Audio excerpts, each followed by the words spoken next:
I don't know. It's hard to put a label on my generation because I think that we're all pretty diverse. I would call it the hip-hop generation. I think the realist generation. Call them the numbheads. A bunch of burnouts. Most of them are just kind of sit back and relax type generation, I guess. Watch the world go by. We are becoming the couch potato generation. Our generation really doesn't have a name. It doesn't have we have no direction.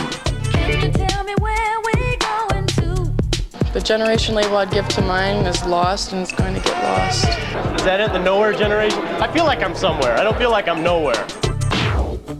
If I was being idealistic, I'd like to call our generation like the awareness generation. I think we're planet warriors. Be a real positive generation, you know, make a difference. I think it's the generation of hope.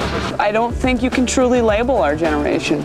We are the 20-something generation. That's even a coined term. We're the young adults of right now. Right here, right now. There is no other place I wanna be. You've heard all the media handles for the new crop of young Americans now in their early 20s, and you've read all the stories attempting to explain them. There are now more than 22 million of these people between the ages of 21 and 25. We've traveled across the country talking to many of them, and over the course of the next hour, you'll hear them explain themselves. These people are the vanguard of a new generation, and as you'll see, they are very different from the baby boomers who preceded them. These young Americans grew up with a feel-good president, a Wall Street boom, and an economy that's bottomed out just as they're ready to become a part of it. They're also the children of a communications explosion that's had a profound effect on how they process information about the world around them. I think MTV and a lot of the other forces like that are teaching us to think shorter and shorter and shorter term, and to take information really quickly, not really think it out a whole lot, but to take it in. It's the negative way of saying that our generation has a shorter attention span as opposed to its sophisticated watching of television. What we also have is a healthy sense of cynicism and skepticism. I'm not gonna try it. The ability to read lying speech, which is what most of television is. It's propaganda of one kind or another. You can trust me. Nevertheless, in many ways, the members of this new generation are united by television, too. In fact, by the time they turned 21, these people had logged nearly 23,000 hours in front of the tube, their earliest window on the world. Oh, I'll never forget it when we landed on the moon. And I was watching TV and I was 4 years old and I ran into the kitchen and said, "Mom, we're on the moon. I can't believe it." I was born in a house with a television always on. The earliest national event I remember is Watergate. I remember watching hours and hours of that on TV. That's one time when the TV was brought down from the attic and we were allowed to watch. I shall resign the presidency effective at noon tomorrow. The shooting of President Reagan, that would be the one thing that would pop to my head first. I know it's true. Challenger, go and throttle up. Oh, so true. 'Cause I saw it on TV. The Challenger explosion, this was something that everybody my age witnessed before their very eyes. It was almost a visible symbol of the state of our nation kind of going up and exploding in flames. This is the kind of future that we look at sometimes.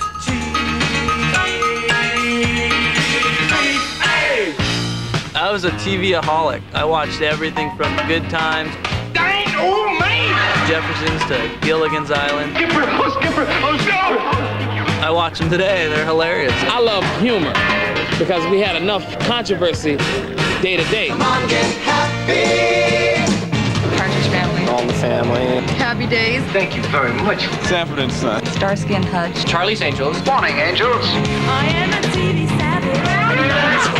David Carradine, Kung Fu. It's like a daily lesson, a daily teaching, you know. When I was a kid, I liked watching $6 Million Man. That guy would just like, all of a sudden just be turboing, and I was like stoked on that. I remember a show called Julia, the nurse show, and I always thought, I want to be Julia when I grow up. I didn't want the husband, I just wanted just what she had. She had a kid, and she was a nurse. She was very successful living on her own. But grew out of that phase, I think, pretty quickly. Julia, For a generation devastated by skyrocketing divorce statistics, an estimated 40% of them come from broken homes, it's perhaps not surprising that the most universally beloved TV show among the people we talk to should turn out to be that much syndicated model of domestic contentment, the Brady Bunch. I think a lot of kids identified with the Brady Bunch because there were all these kids their age, and it was like, sort of this glam house, this like 70s house with a big stairway. The one thing I love about the Brady Bunch is that the guy had a den. He did. That's right. He did. Like a lion. Our house didn't have a den. And like cute, perky mom. What did Mrs. Brady do? She didn't have a job. She just went shopping, that's just weird. They would recreate little spats that a lot of people had in their own houses. No real problems that the family could not work out within the space of a 30-minute episode. I apologize, Captain Bly. Okay, capital G, goof off. The Brady Bunch kind of amazed me as how kids never got yelled at and they never did anything wrong. They were just a perfect family. And you kind of wonder, I wonder where that family is now. There was more to these people's lives than TV, of course. We'll find out how much more and where they stand today on such subjects as work, money, family, and careers when we return.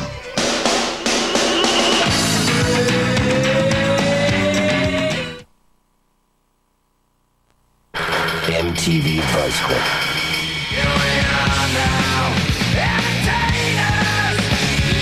See what the buzz is about on MTV.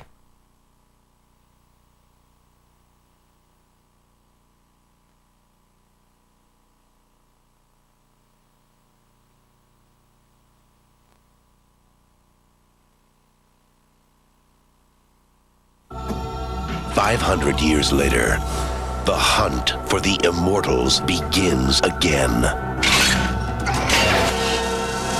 Greetings, Highlander. You called?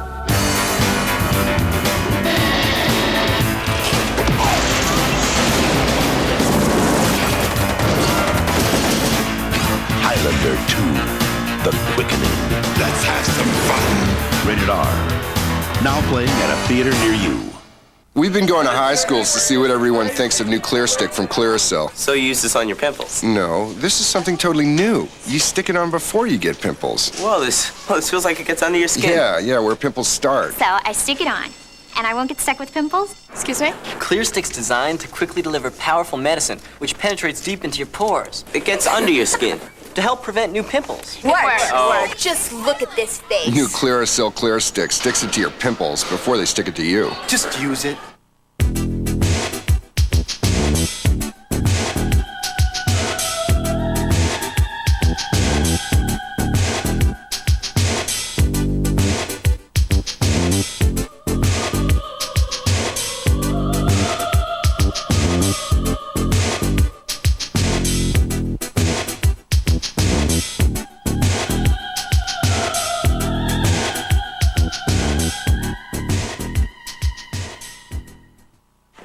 Brought just the essentials, huh? What?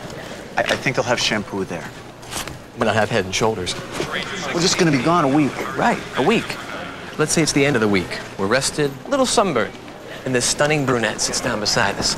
And that's the day your flakes decide to show up. Well, how do you know when they'll show up? Doesn't matter. Head and Shoulders helps take care of the condition that causes flakes. Because you never know. You know? Head and Shoulders, because you never get a second chance to make a first impression. You came, I was alone. I should have known you were temptation. The tempting taste of McDonald's alluring Quarter Pounder with cheese. Add fries and a Coke for an irresistible deal. The extra value meal at McDonald's today. Temptation, I am yours.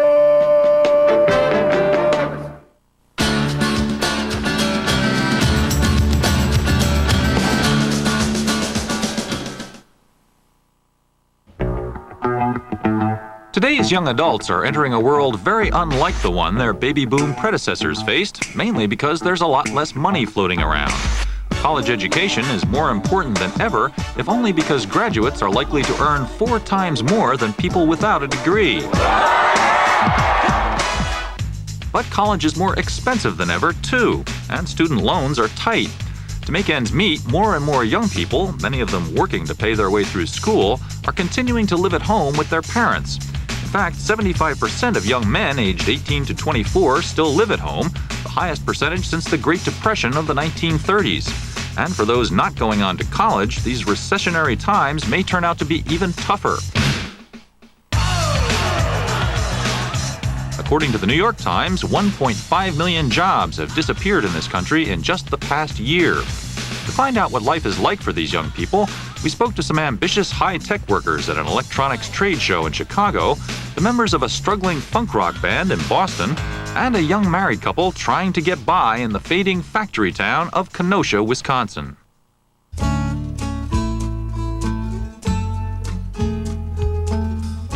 Kenosha has always been known as an auto town. Whenever anyone in the area thought of Kenosha, it was for automobile manufacturing, which started here in 1902.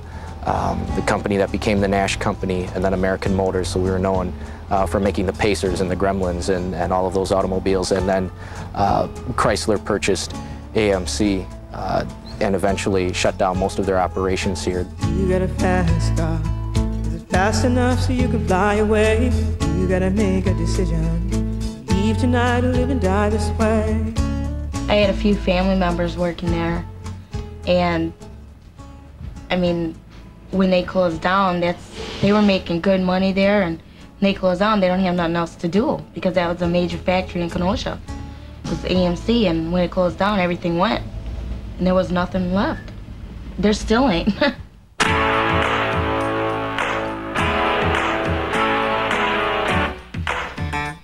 My name is Jeffrey Campbell. I've lived in Kenosha the majority of my life, and I'm 23 years old. I want to work on a full-time basis in construction. That's what my main goal is right now. But I have nothing long-term, nothing at the hand. I mean, if I can get a nice hourly wage job, a steady pay, and everything else, I would jump right on it. My name is Dawn Kamholtz, and I've lived in Kenosha all my life. I like to do stuff, but it's just hard when you got two kids. I mean, one's 2 and one's 1. Can't do very much when you got 2 little ones. When I was younger, I got everything, you know, and now that I'm married and everything, it's like, what happened, you know, and it's just, I don't want Samantha and my kids to grow up thinking they're going to have everything handed to them because that's not the way it is, and I've realized that. Oh yeah, they say life goes on long after the street of living is gone. I realize that it's very easy for me to stand up here and wish you well and tell you to give it all you've got. It's the doing that's tough. But that's the only way any of us will prosper. That's why the theme of this show is Yes, You Can. There's a lot of young people that come to this convention because of the nature of the industry. It's consumer electronics. It's the hip, the high-tech stuff, the cutting edge. Hello? When I saw the ad in the newspaper that said, do you want to play games for a living? Of course I jumped on that, and here I am playing games for a living for Nintendo. I was really into electronics. I like to take things apart and tinker with them, you know. Mainly the reason I got into it is because of the tinkering. I'm working for Canon as the gorilla. I'm a working actor in Chicago, and I have to be positive. I know I get what I'm right for, I know I don't get what I'm not right for, and that's the deal. I get upset over it. We play everything. Favorite games? Our favorite games. Yes. My name is Ruby Barclay. I'm 25. I was born in the Philippines and moved to the U.S. Just for college. I'm part of the team, the PR team for Nintendo. I work for Hill & Knowlton. We're the agency for Nintendo. Sweet transition. Work is very important to me. It really measures your sense of self-esteem and your self-worth. If you do something well, there's something to be proud of. Oh, my trip story. I think it's at least 3/4 of what people were put on this earth for. To do work and to do it well and to enjoy doing it. So you should be proud of yourself. I'm proud of myself. So, you struggle with a job that means nothing to you but money. Paycheck. The world about you is in turmoil, but yet you exist in a happy cocoon. Let's go. Who are these beautiful angels? It's Chuckle!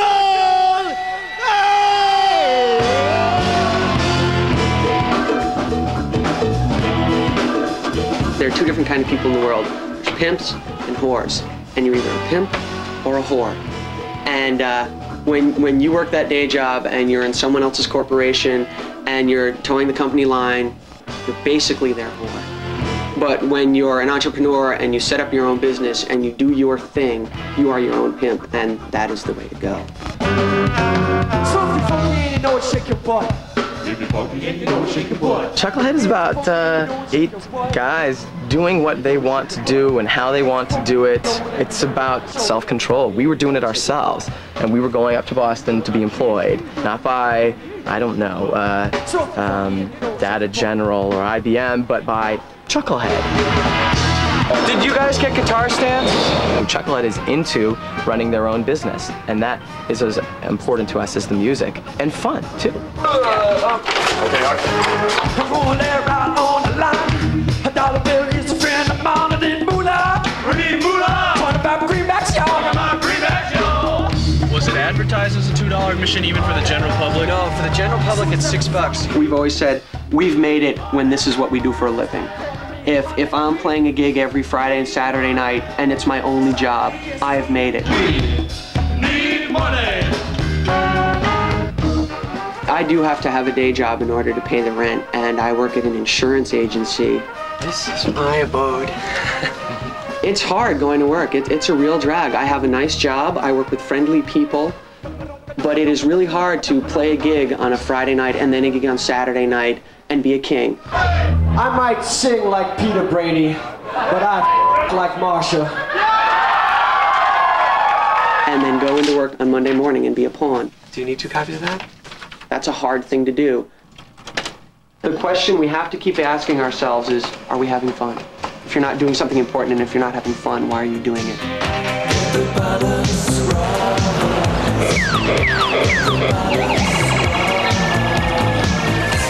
My parents think making it is having a ton of money in the bank. And they could have no social life. They wouldn't care. But young people nowadays need that well-balanced, rounded perspective. Oh, almost had a collision there. America's funniest home videos. I think we're a little bit more relaxed than our parents were. At home, pretty much the way we relieve stress is goofing off, you know. We don't have the money really to do everything, so, you know, the 4-wheeling or fishing or something like that.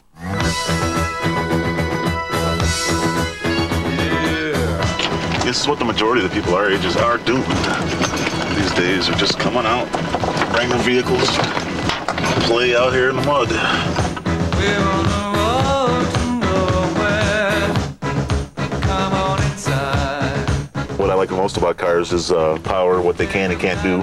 I think it makes me feel like I can do just about anything out in the woods. I think playing video games makes you feel like you're in control over technology. And that's real exciting to people, and it's fun. Every stage in Mario World is roughly the same with different obstacles. You can go as fast or as slow as you want.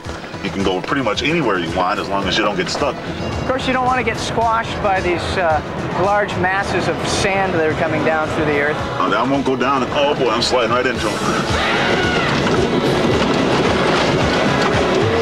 Uh-oh, that's squished. I got to run under that one.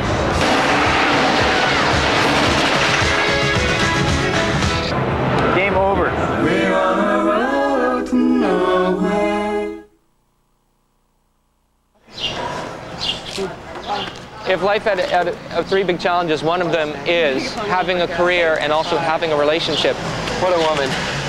And both require an emotional commitment and a logistical commitment. And you're always trying to balance them together. There was a rumor that the production crew was interested in a Chucklehead version of the Brady Bunch. I need to get in here for a second. Every day, I would say a third to half of the strife and conflict that I feel is trying to figure out how I'm going to do both a career and a relationship, because time is limited. I would certainly hope that within a few years I'm married. That's real important to me. I want to have a balance between career and family. I couldn't imagine going through my life without a husband or children.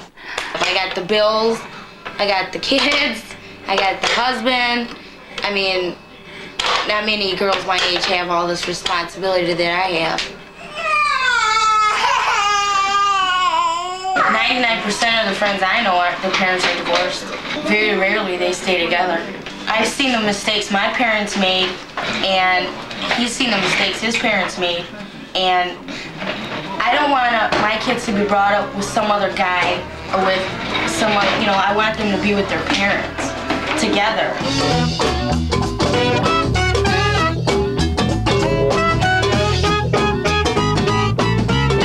This is a story of a man called Brady. My parents are not married. Of my friends, maybe 40% have parents that are not married.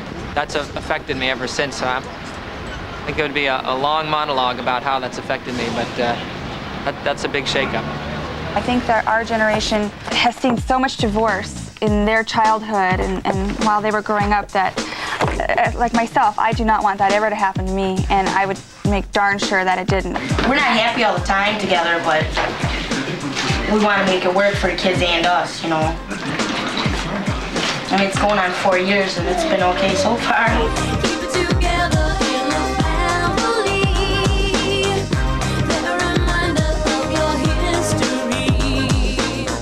The new generation of young Americans is faced with some hard choices about work and careers and the quality of their lives. In the absence of pat answers, making these choices may require, more than anything else, simple courage.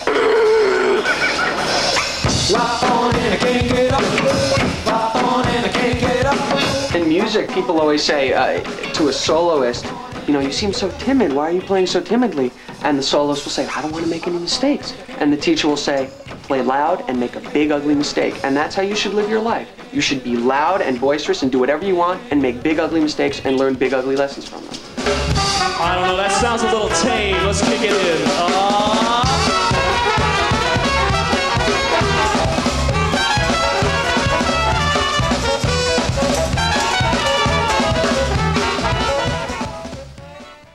It's been 3 years since you've seen a new Michael Jackson video.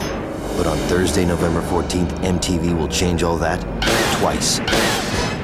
See the premiere of the first video for Michael Jackson's new album, Dangerous, black or white, back-to-back airings in all digital audio. Thursday, November 14th at 8:25, 7:25 Central, black or white, twice, not on TV, on MTV. New Stu Studio Hot Twirling Curls from L'Oreal makes hot roll tools more cool. Now great curls take shape fast and last and last and last. New Studio Line Hot Twirling Curls. From the director of A Nightmare on Elm Street. Something's in there. The people under the stairs. They're here. They're real. Can't get out. No one ever has. Watch your step. Wes Craven's The People Under the Stairs. Rated R. Now playing.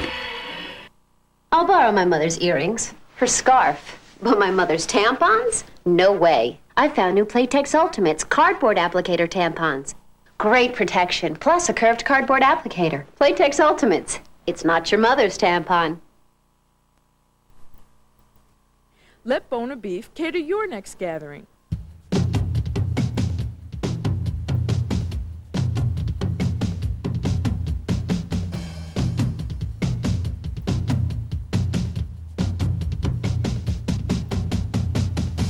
Add Bona Beef's famous Italian beef by the pound to your company parties and holiday gatherings. Call our catering and deli ordering center today.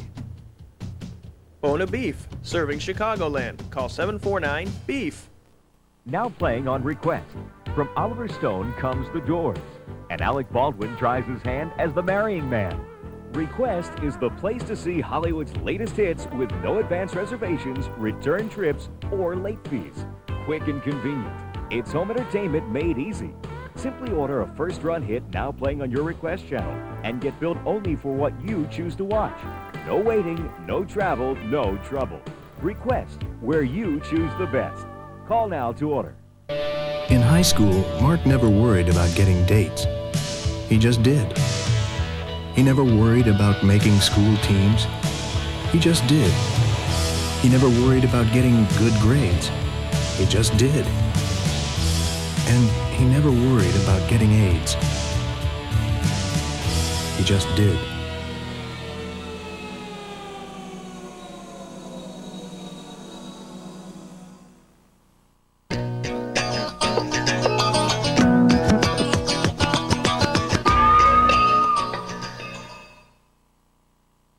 I definitely think that we live a lot in the past. Definitely. I see it all the time, and I wonder what's going to come next, you know, what's going to happen next, because every year it seems like we go back to another decade. It's the time of the season for loving. All right, how's it going? I think that the 60s have come back in style very much, and I think it's kind of a good thing because we've never experienced the 60s since we weren't here for the 60s. I was born in 68. I like the style, the music is good, the dressing, colors, loud, peace, no war, especially. They got, you know, a lot of stuff done. You know, they smoked pot, they had great music at that time too. I loved the music from that time. It was like really cool. I kind of wish I could bleep right back into that time for a couple weeks and then cruise back here and use the energy they had there and make it happen here, kind of. I like that. It was cool. Practically from the time they were born, today's young adults have lived in the giant shadow of the psychedelic 60s. Dig! The 60s are now history, but the baby boom generation continues to celebrate itself and its own long-gone youth through such media as classic rock radio, TV shows such as The Wonder Years, and myth-mongering movies such as The Doors. What do today's young adults make of this oppressive and incessant nostalgia for a past they never lived? To find out, we visited a young man who's attempting to fight it in that capital of retro consciousness, Los Angeles. When one is swamped with old, familiar pop culture that's become old and boring, yet it's still the only thing available, it serves to stifle the creativity of the people who grow up surrounded by it. They don't know what's new. They don't hear voices of their own generation like the previous generation did, and that's what people need when they're young. They need to hear what other young people think. They need to hear what's new and happening now around them. Right here, right now. Well, my name's John Kenny. I'm 25 years old and co-founder of the National Association for the Advancement of Time.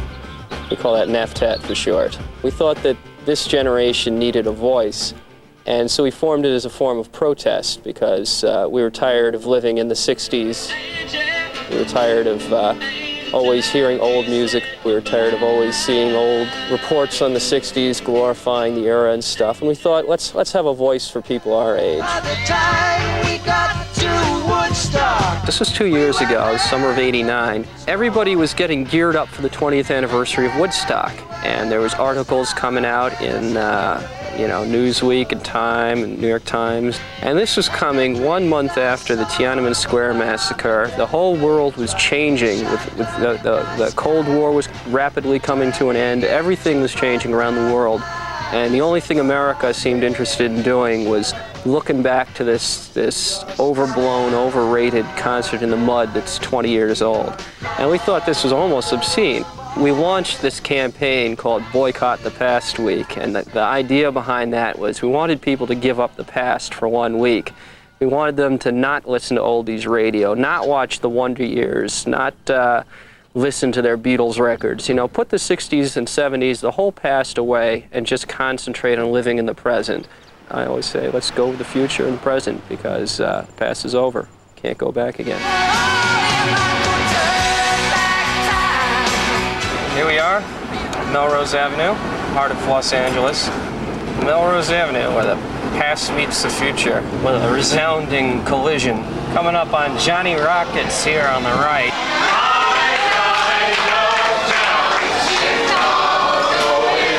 Diner that's more 50s than the 50s ever were. I understand they don't take credit cards there because it's not 50s enough. Any given night, you'll see maybe a dozen or so James Dean wannabes straddling their vintage Harleys, hoping to be noticed. There's an awful lot of people who are roughly my age who've grown up witnessing 60s nostalgia and 50s nostalgia, and unfortunately, I think they want a nostalgia of their own, and they're mining the 70s now.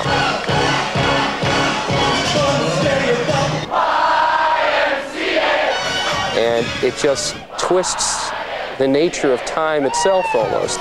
They'll surround themselves with posters and videotapes and things of the era. And, you know, if you ask them who's vice president or something, they probably couldn't tell you. And there's a lot of that out here.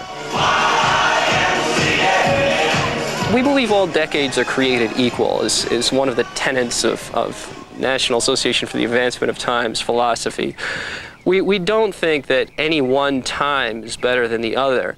The only exception is that the present is the best time of all because that's the only one you can live in. Stand in the place where you live, now think about direction, wonder why you haven't now. Stand in. There's a lot of exciting changes happening in the world right now. There's a lot of exciting potential and possibilities for young people in this country and around the world. And people should recognize that the answers to society's problems are the answers to your own individual problems. Do not lie in the past, they lie in the present and the future.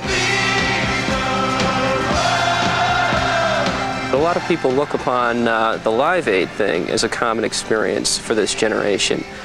And the baby boom kind of looked down upon it saying, well, this is no Woodstock. And we kind of said, well, of course it's not. It's something much different. How much money did Woodstock raise for starving people?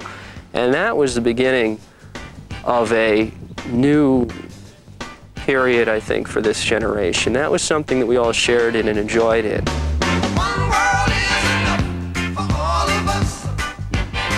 And I think that the direction that we're going to take as a generation is a global one. It's not going to be protesting in our streets. It's going to be outreaching to the rest of the world. And that is activism for people my age.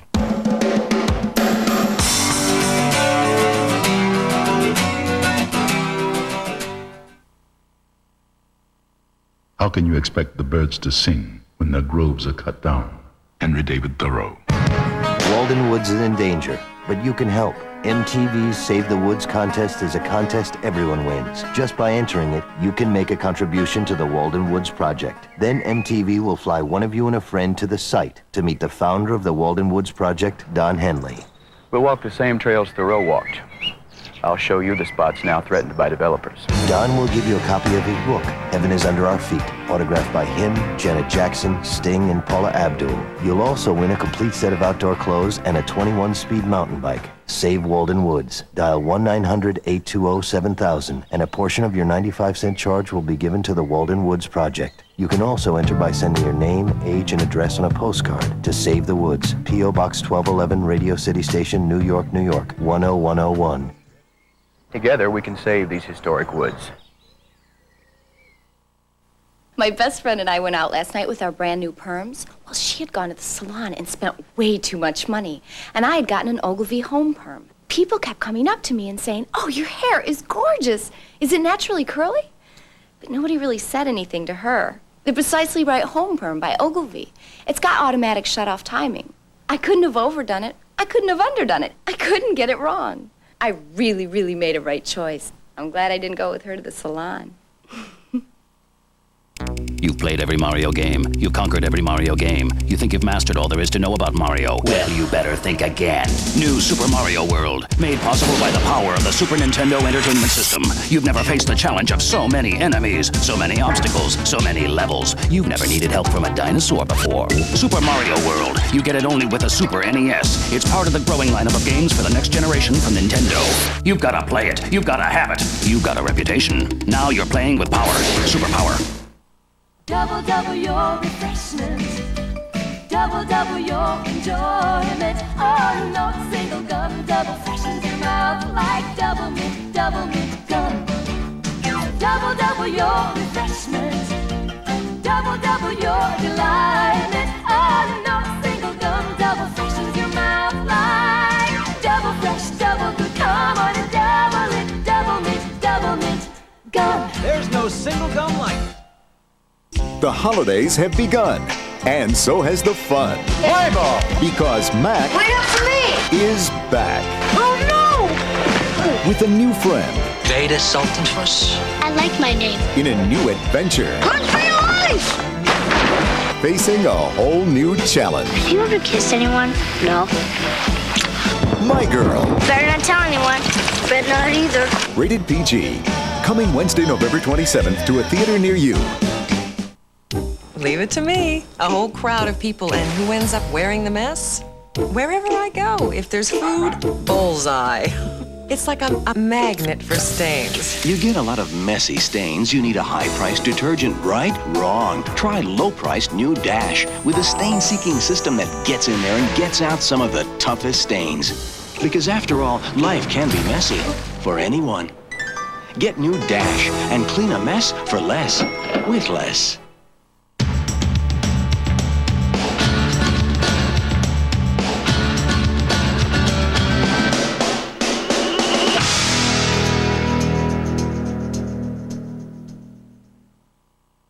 By the sea, by the sea, by the beautiful sea, you and me, oh how happy we'll be.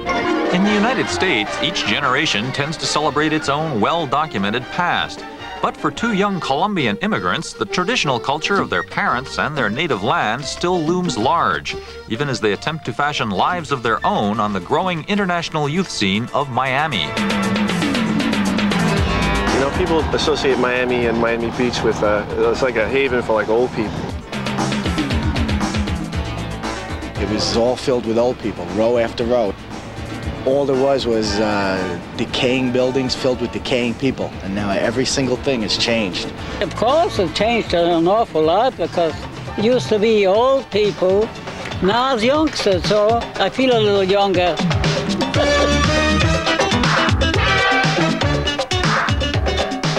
I think the heavy Latin influx had a great effect, and it's given this city a vibrant Latin beat. You get influenced by Central American, by South American, by the Caribbean. A Cuban influence is beautiful. You don't find this in many places, and it's very pure here. The ones that are 100% American, that were born here, are different, totally Americanized. And we are the most conservative ones because we were the ones that came latest. For Miami and all the cultures in Miami. Cheers. My name is Ana Maria Restrepo, a very typical last name from my country, Colombia. My name is Margarita Restrepo. I'm from Colombia. I've been here in Miami for almost 5 years. We had always thought of United States as the ideal place to live. You have no limitation at all as far as whatever you want to do, you can accomplish it if you work hard for it. I think that out of all the values that we have, the one that stays with us is the family values, because we keep on living our family life in the same way we used to have it. My dad died in a plane accident in 1985 when I was going to turn 20, I believe. That was probably the roughest period of my entire life, but time helped a lot in the healing process. And after that, we got a lot closer to my mom because she needed us at that moment. I think that my parents were my role models because we spent a lot of time with them. Every day, lunchtime and dinner talk a lot with them. So I guess they were my role models. They still are. This is a painting that my mom made, which represents a typical scene from our countryside, which is a peasant girl. And it really shows our part of our culture.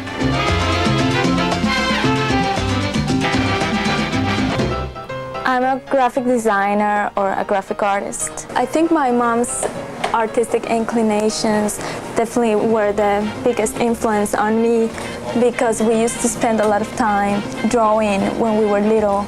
My mom's also a dressmaker, and that really influenced me to choosing my career. That's how I became a fashion designer. I was very happy to see us working in whatever we like. She's very happy. And being able to exercise our career, that never happened before.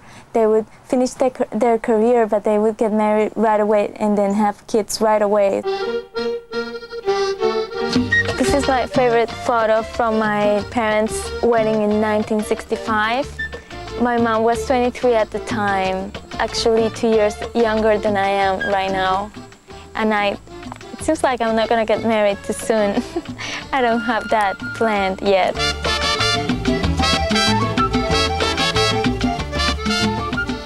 I would raise my kids with, I guess, the same values that were given to me when I was growing up. I would change some things, but not radically. You know, having the same sense of family unit, and which is great. I mean, that helps you a lot when you're growing up, when you have problems, and knowing that you have your parents, you know, having them around and being able to communicate with them. I think I could be as good mother as my mom has been. I'm sure things are going to change as far as dedicating more or less time with my children. I'm sure I'm not going to be able to spend so much time as she did with us. But I think we won't have problems with that. I don't know.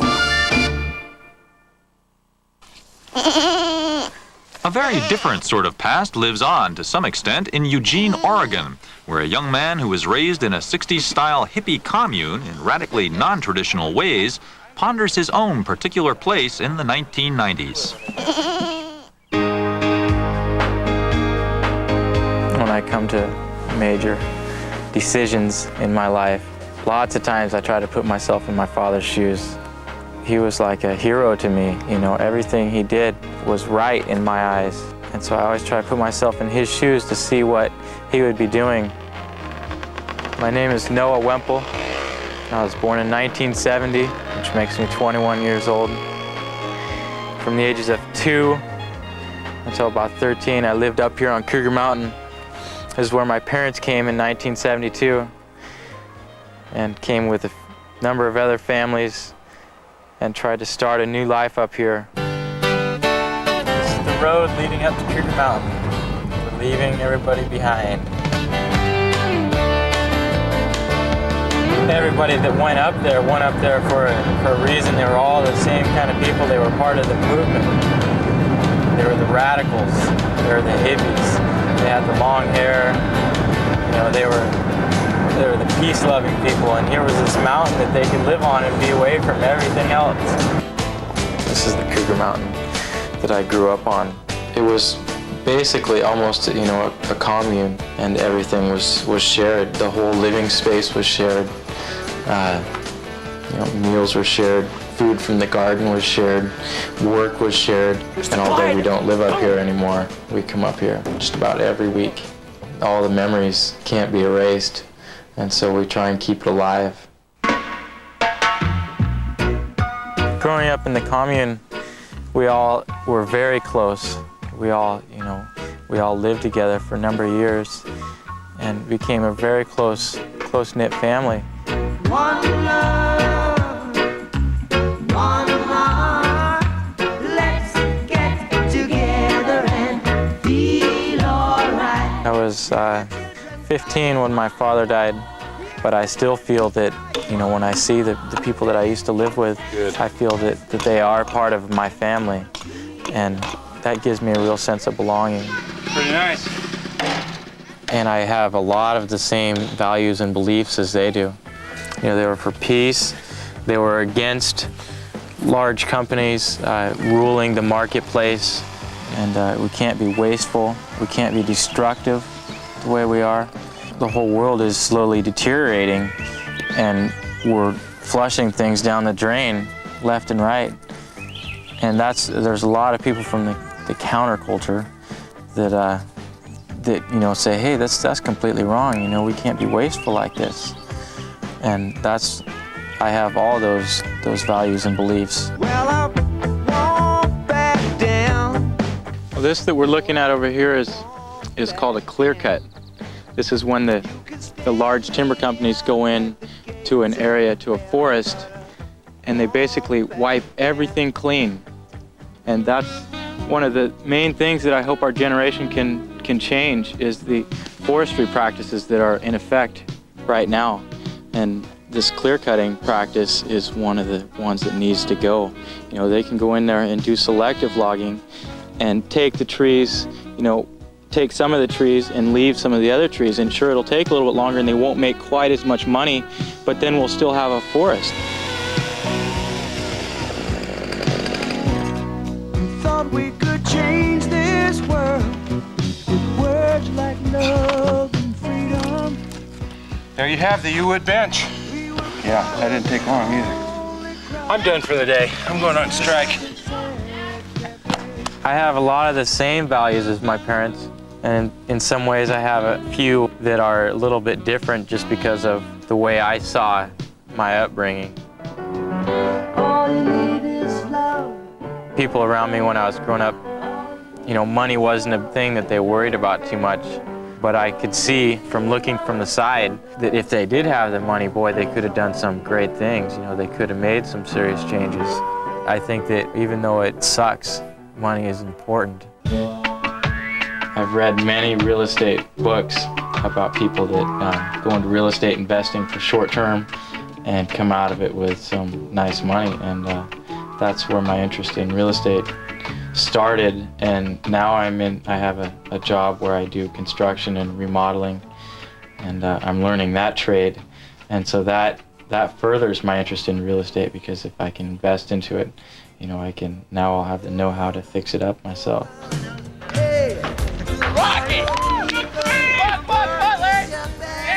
I think that our generation is going to force the generations above us to take a look at us, at what we're doing and what we're trying to do, because we're just simply going to do it with or without them.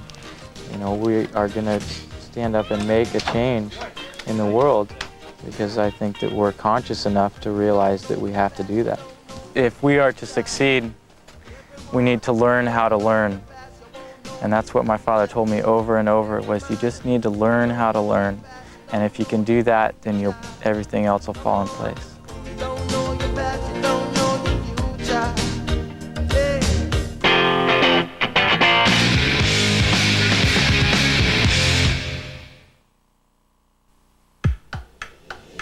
Genesis, live from Madrid. You can have your say live on a special hour-long rock line. Tuesday night at 10 Eastern, 7 Pacific. Genesis, rock line. You make the call. Only on MTV.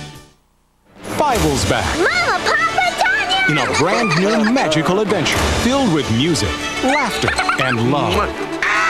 As Steven Spielberg presents An American Tale, Fievel Goes West. Rated G. Starts Friday, November 22nd. You've played every Mario game. You've conquered every Mario game. You think you've mastered all there is to know about Mario. Well, you better think again. New Super Mario World, made possible by the power of the Super Nintendo Entertainment System. You've never faced the challenge of so many enemies, so many obstacles, so many levels. You've never needed help from a dinosaur before. Super Mario World, you get it only with the Super NES. It's part of the growing lineup of games for the next generation from Nintendo. You've got to play it. You've got to have it. You've got a reputation. Now you're playing with power. Super power. How much can your hair take and still be healthy? I mean, sun, pollution, styling.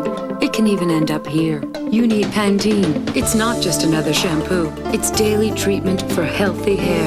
Pantene's Pro Vitamin formula penetrates, improves your hair deep down. Does it work? Look, shine that seems to come from within. Incredible body. That's healthy. That's Pantene. It's daily treatment for healthy hair. Now playing on request. From Oliver Stone comes The Doors, and Alec Baldwin tries his hand as the marrying man. Request is the place to see Hollywood's latest hits with no advance reservations, return trips, or late fees. Quick and convenient. It's home entertainment made easy. Simply order a first-run hit now playing on your request channel and get billed only for what you choose to watch. No waiting, no travel, no trouble. Request, where you choose the best. Call now to order. Looking for the right present? Try Sports Gifts. A holiday gift, perhaps? Try Sports Gifts. Want to treat yourself? The answer is Sports Gifts in Forest Park Mall, Sports Gifts, North Park Mall, Sports Gifts, and Town and Country Mall. Football, baseball, basketball, hockey, jerseys, sweaters, hats, t-shirts, and more.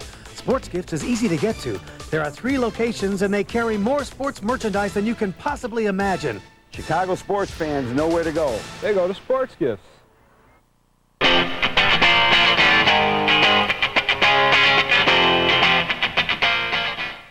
politics it just does not have the sense that it had many, many years ago where people looked up to public service and politics. Now they think, oh, Congress is a bunch of crooks wasting our money. It's the end of the world as we know it. You might expect the new generation of young Americans to have a somewhat jaundiced view of politics, growing up as they did at the tail end of the Cold War, amid rampant political corruption, various energy crises, and the long cultural hangover of the Vietnam War.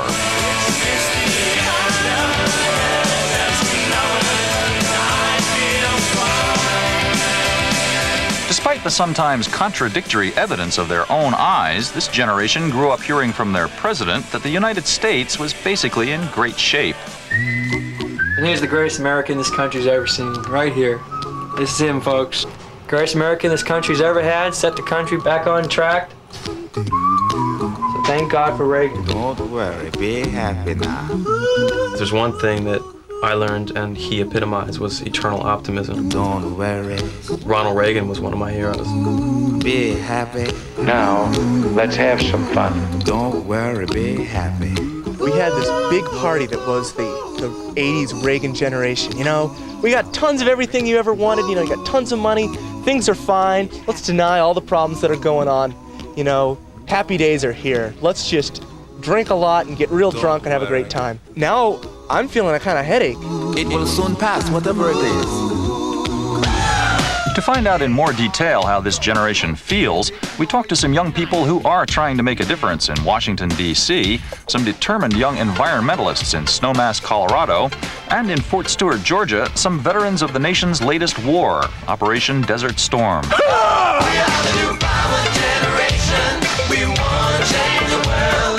I could have went to junior college and played football. Could have stayed on the streets, or I could have came in the Army, and the Army was the best choice, you know.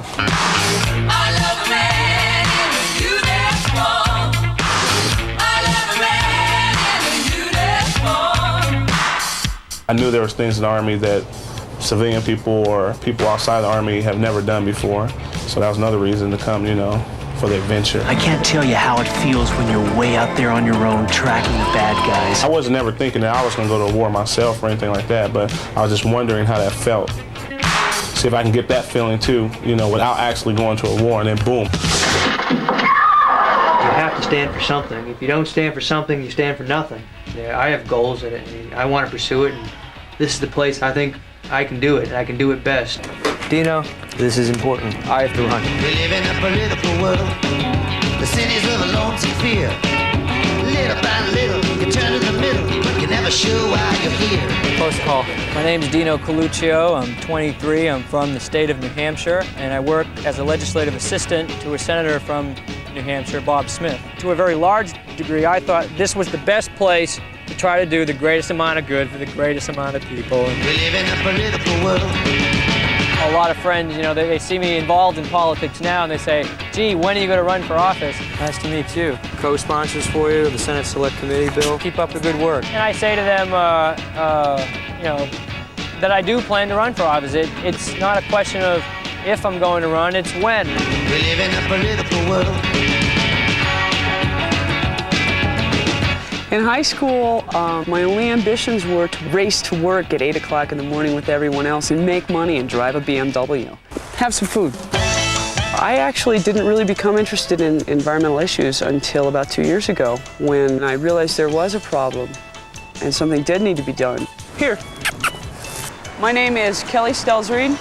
I'm 23 years old. I am the computer technician, basically at the Rocky Mountain Institute. My name's Drew Jones, and I'm 23. I'm a researcher here at Rocky Mountain Institute. I study water policy, trying to find ways for people to use water more efficiently. In here, we don't have any pesticides or herbicides in order to keep the pests down. Instead, we have live ladybugs. On the greener side. The recent huge rise in environmental consciousness is in a large part because we're starting to feel the effects of it. It's not as healthy to be alive anymore. The air isn't as good, the water isn't as good. We have some pretty specific goals with efficiency that have implications that are much larger, hopefully on a global scale. And I think where the global security idea or the sort of the theme behind it is that We can't feel secure as a nation if we depend on other people or other nations for our resources.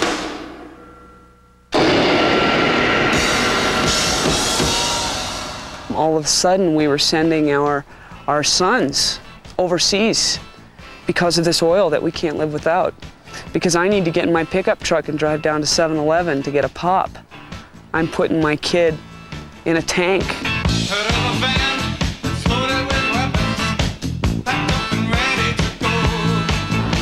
During the war, I was supporting the troops in the fact that I thought the best way to support them was to get them out of there. I wanted to let sanctions work. I never actually ever thought that, I would actually be deployed to Saudi Arabia or anything like that. That was like one of the biggest shockers about it, when I told my mom that I was going.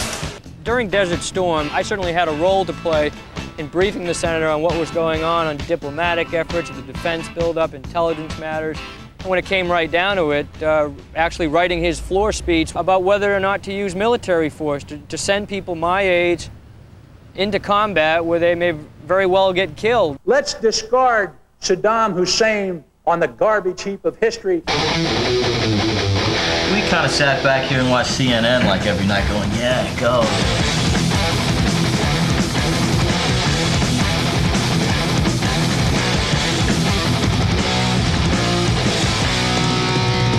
Yes, I do feel like a hero because even though I wasn't actually on the front, I was still part of the team. I didn't think that the people who fought in the war were as much heroes as more of America's kind of sacrificial lambs. No, I don't think that's the case. These people were willing to stand behind what the policymakers of this country decided was the best course of action for this country. Yeah, I think there were a lot of heroes when they came home. I think a lot of them got out of hand when they came home because it was like, well, I was in Saudi Arabia, so kiss my feet. I don't think so. It really did make us feel good about ourselves that we can go and pretty easily kill over 100,000 people from another country, no problem.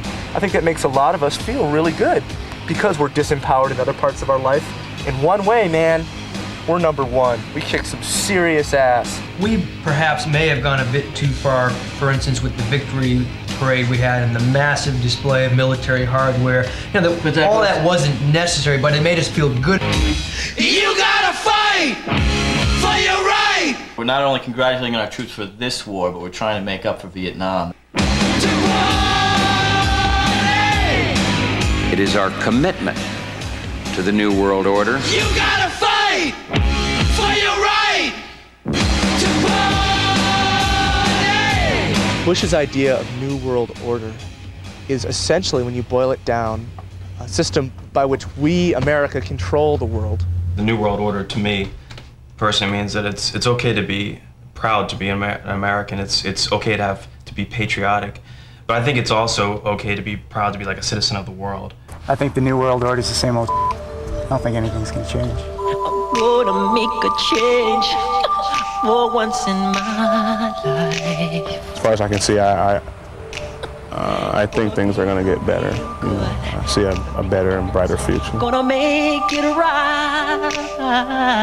This is the opportune time to start helping the U.S. itself. We don't have to worry about Russia anymore.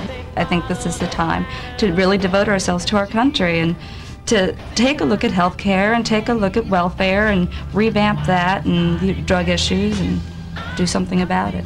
If we're really going to address a lot of these issues, we're going to have to go a step deeper and really try to ask, well, how did this happen in the first place? Who did this, and how can we make sure it doesn't happen again? If you wanna make the world a better place, take a look at yourself, then make a change. We're here. We're already here. And there are more of us coming. They're right behind me. I know lots of people who want jobs up here. And it won't be that long before it is our generation running this country. If you wanna make the world a better place, take a look at yourself, then make that change. Starting with the man in the mirror. I think my generation's contribution to the future will be that we educated our children. We created a livable planet and gave birth to a generation that can keep it that way.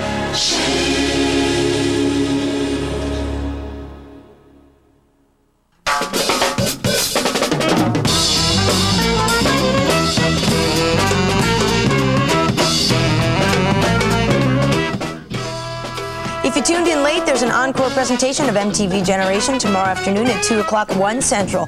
Right now, stay tuned for the weekly edition of MTV's Most Wanted. A story of a lovely lady, though her past was a little shady. She had 3 little golden-haired daughters, with the butcher, with the baker, with the guy who brought the spring water. It wasn't satisfying. Matrimony was a sacrament that she was eyeing, like so many others before her. In the end, she depends on a man to support her.